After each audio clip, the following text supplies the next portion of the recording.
Radio.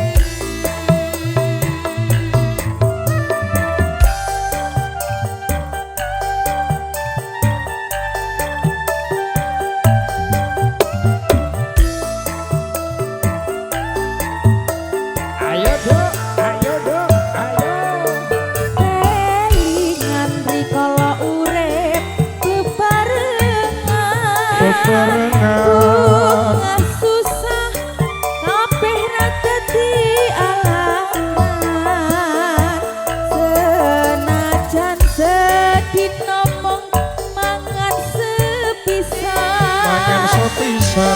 ati seneng anggone urip bebrayan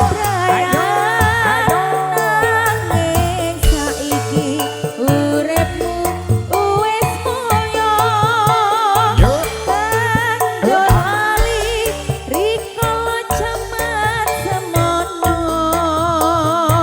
mangan penak turu penak kerja penak Sing maido njur lali marang aku sing rumah Bangetan. Sliramu marang awakku mbok tinggal lunga suwe apa dayaku saiki tak tagih ning janji-janjimu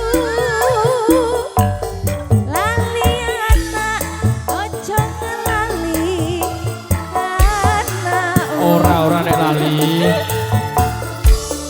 saiki Wis gede-gede mbarep kabeh. nyuwun pirsa sapa to bapake Bapake akeh. dan tangis atiku tambah nelongso ning atiku kok malah mbok sia-sia Sing sabar. sabar tenan iki ya Gus Lontara Jadi Radio. Yen sliramu nagih janjiku nduk wong ayu, bakal tak tepati kabeh apa omonganku. tenang Tenanan. Senajan ado barang nanging aku ora bakal ngeliyo marang sliramu.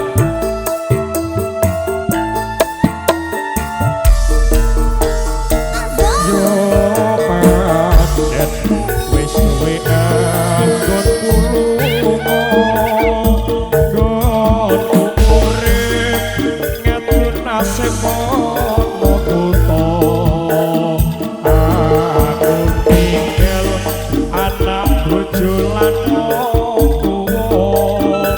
urip ning desa tansah keloro-loro pancen saiki uripku wis mati nanging aja mbok anggap aku wis lali Ora. jroning ati mung tansah ana sliramu bisa luwe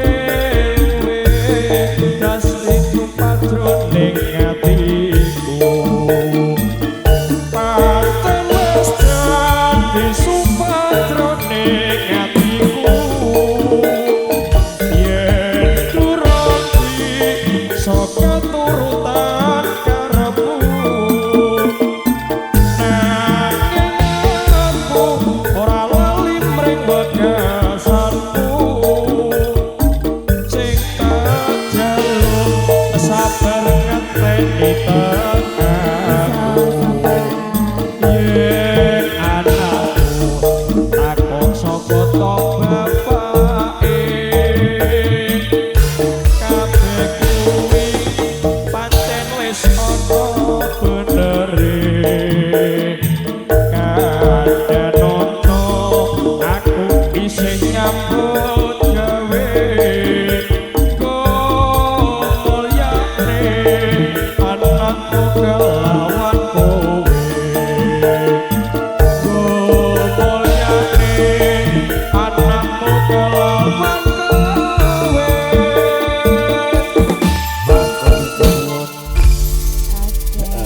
Monggo Mas Menten tadi dari teman-teman yang sebelah mana?